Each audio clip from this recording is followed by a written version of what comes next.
Welcome back to Under Oath. Today we're interviewing actor Clark Freeman from Teen Wolf, Parks and Recreation, and a lot of other good stuff.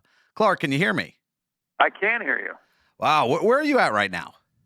Los Angeles, and the coffee is finally kicking in. Ooh, early morning for you, man. These East Coast interviews must suck for you, man. I'm sorry about that. No, it's all good. I'm glad to be doing them. Well, you're here promoting your supernatural life after death thriller, We Go On. Why don't you tell us a little bit about that? Absolutely. We Go On follows the story of Miles Grissom, who's an adult man who is phobic of everything. He's afraid of everything to the point where he works alone as an editor of industrial video commercials. He gets some money from his aunt dying, and he puts an ad on the newspaper offering $30,000, first person that can show him definitive proof of life after death. Because maybe if he knows that we go on after we die, we don't have to be so scared in this life. He doesn't have to be so scared. His mother sees the ad, calls him crazy, comes up, and it turns into kind of a buddy horror movie where they go on in search of the afterlife together. And he ends up finding out way more than he should. You know, that's a cool concept. I like the idea of hunting with basically hunting with your mother. That's a very fun thing. Does it? I know what Ned O'Toole is in the show. Is she play your mother in this one? Yes. She is pretty much the best on-screen mom you could ask for.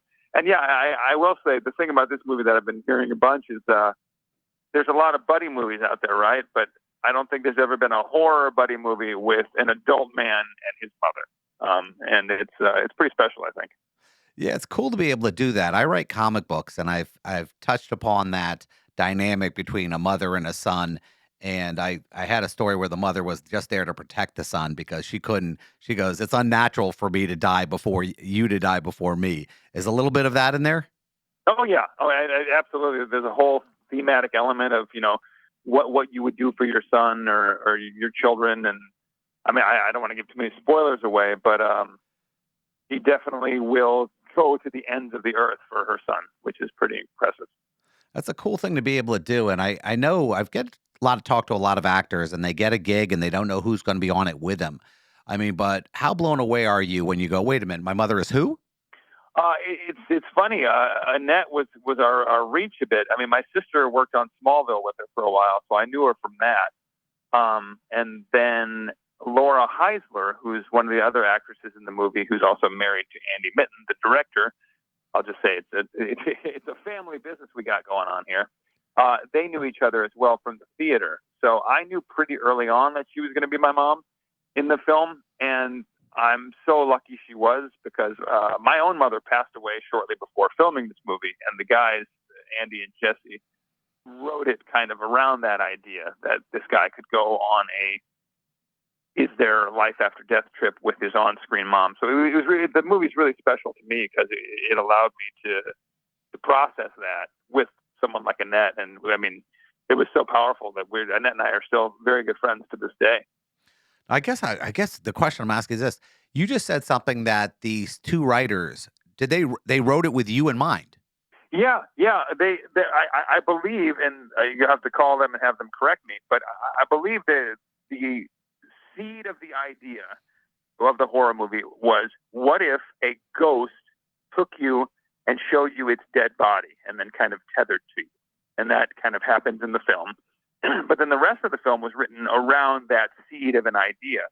And I believe that since this thing had happened to me, and the directors and me, we were very good friends. We did another movie. Andy and I ran a theater company for 10 years together in Los Angeles. So I've known these guys for a long time, and they knew my mother very well too. That I think it was kind of an homage to her to let me go on this trip to see if there was life after death.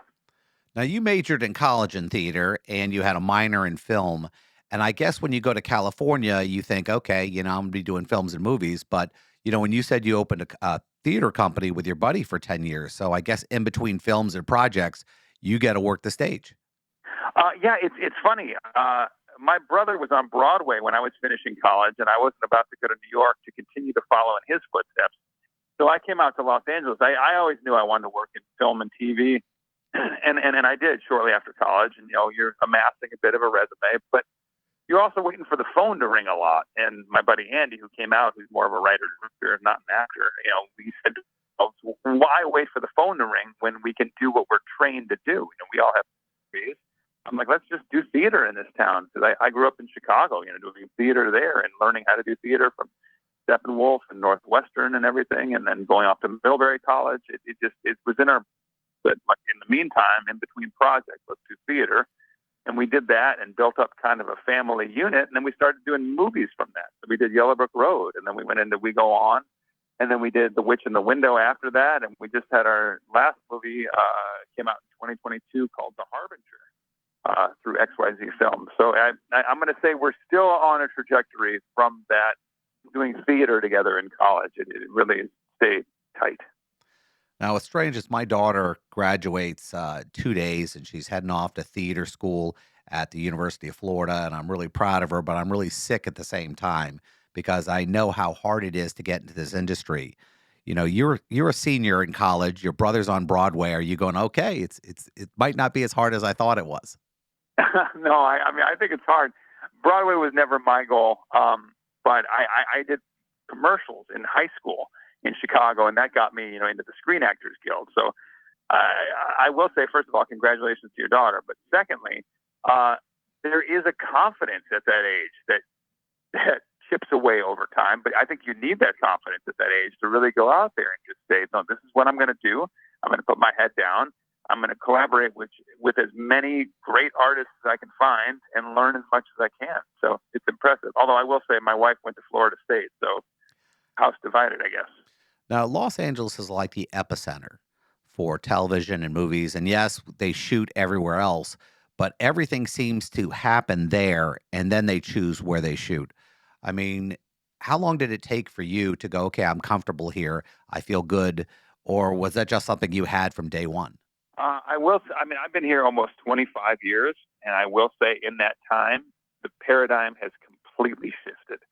I remember when I first came out here, it was about having a Thomas guide in your car because nobody had smartphones yet, and you find maps and you find the agency that you were going to meet with or the casting director's office and drive there. So you're driving around town a lot, meeting with people, auditioning, and there used to be a lot more film production and TV production in Los Angeles. Then what started happening was, different states had tax credits and things or other infrastructure being built. I know my sister worked on a show, Smallville in Vancouver for years, and then the next show she did was Longmire, which was in Santa Fe, New Mexico for years, and now she's on a show in Charleston, The Righteous Gemstones, which she's been working on for years. And none of those shows shoot in Los Angeles because other states have tax credits or incentives or all sorts of stuff. So it all depends on what you have. And now since COVID, all the actors, we do self tapes for auditions, right? We film ourselves doing the audition, and then we send it in. So the casting director doesn't need an office. We don't need to drive anywhere. We don't need any of that. And I think that's why you're seeing a big exodus of actors from Los Angeles because, it's tough to live here and expensive. And I think it's not necessary anymore like it used to be where you had to go to these offices that were, in the city.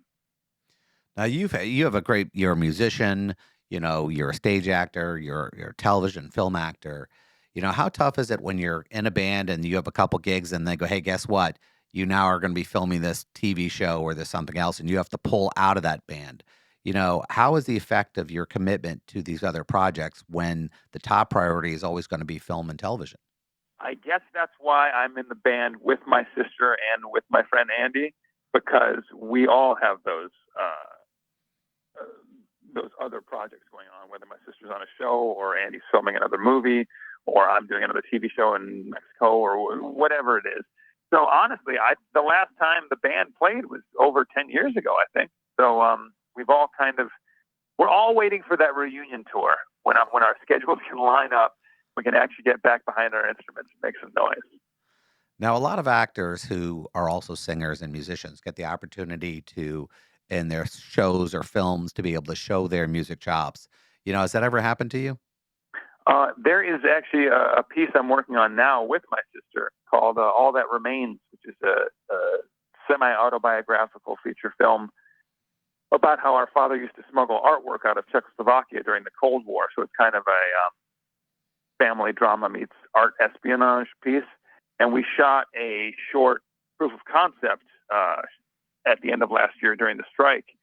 And it's about to hit festivals. And there is a part of that where I'm actually on the drums. So that helps. But I don't think any other film or TV piece I got to play drums. I mean, I did Blue Man Group for a while in New York, so obviously I was playing drums then. But the drumming is usually few and far between. You know that I did know that. That's so bizarre to me. How do you're going, okay, I want to be an actor, I want to do this, and now I'm in the Blue Man Group. How long were you there for? I was not there for long. I probably trained more in Los Angeles than I did out in New York. I had a friend who I think was in it, who they were having open calls in Los Angeles, and said, "Oh my God, Clark, you should go do this." And I said, "No, no, no." And they said, "Yes." So I went, and after a couple hours there, they're like, "Hey, you need to come back." And I met them and befriended them, and then I started training with Amina Kaplan in Los Angeles, who was in the original cast of Stomp, which is also one of my favorite shows, and she was also in The Office for a while. Daryl's girlfriend towards the end of the run. He's an incredible actor as well, an incredible drummer, and she taught me how to drum to a click, how to do all this incredible drum stuff. And then I went over to New York and stayed there for a couple weeks and learned a bunch of the Blue Man show. And then they were like, "Okay, come back in 9 months and we'll do it again." And I said, "Look, guys, I got a theater company in Los Angeles. I'm kind of busy." So that relationship petered out a little bit before I could get positioned anywhere, as it were. But I still love doing it, being painted blue and learning the gags. It was fantastic. Wow, that's a hell of an experience. It's so weird. You do all that and they go, okay, when do I start? Oh, 9 months from now. That just seems crazy. Yeah, I know. I'm like, let's just, yeah. Yeah, somebody should have informed you about that. It was a great experience, but oh yeah, the job opens in 9 months. That's fantastic. Yeah, I didn't quite understand it. They're like, "Yeah, we're not going to go with you right away. We're going to hold you around. Come back in 9 months. We'll do it again." I was like, "What are we doing here?" Like, I thought you guys had shows going on. Yeah, they have a lot of shows. They're everywhere, so it's kind of funny that they do that. I guess they need people lined up in case of emergency. So I guess that works out. You go to LA. The dream is there. You know, you're always fighting for the next job. When did you get that first job where you're going, okay, I think I can make a living out of this? Oh man, I've always had to kind of hustle in between stuff, as I'm sure all actors do. But it probably was Narcos Mexico where I realized, oh, you can make enough money to like survive doing a show. But I was a replacement on that show. My friend's brother was the showrunner, and I remember I got a call 7 a.m. on a Friday from my buddy John, and he said, "Hey, Clark, my brother's having trouble casting this role. Will you go read for it?" And I said, "Yeah, yeah, no problem." So, 7 o'clock, I get the call. 10 o'clock, I'm in the Valley at the cast director's office. She's like, "Thank you so much for coming." And I find out that it was Nat Faxon, an incredible human being, had to drop out of the role he'd been filming in Narcos, and they needed a replacement to start shooting that Monday. So by 3 p.m. on that Friday, I was getting an offer to then fly to Mexico on Monday. And while that was, kismet or whatever, that launched me into, a 2-season run on a show. And that's when I was like, oh, wow, I'm working with people that are incredibly high caliber and fantastic actors. And I realized this could work if you could put a couple of these together. You could actually make a living. But they're so few and far between that I think all other actors have to side hustle and work day jobs, and it's not an easy thing. My kids are getting older, and people joke with me, "Oh, are they going to go into acting?" And I say, "God, I hope not," because it is such a grind. Ooh, it's a killer. It's a killer thought when your kids feel that way. Like my daughter, the therapy I'm going to need. But I guess one of the hard things I always hear about is when an actor goes into a project where they've already been working together for months or years, and to try to find your pace with all these other actors. I mean, did you just pop into Narcos and immediately were okay? I'm good. Yeah, I did. Partially because I worked in it so long. don't get me wrong. On the inside, my heart rate was through the roof as I'm sitting there doing this scene with Michael Pena and Matt Lesher and Aaron Staton and all these incredible actors that I just got dropped into the Mexican desert with.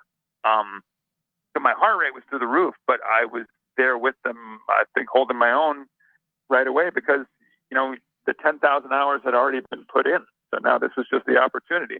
And that's half of it, right? You have to continue to work on your craft so that you are ready and flexible enough once given the opportunity to shine.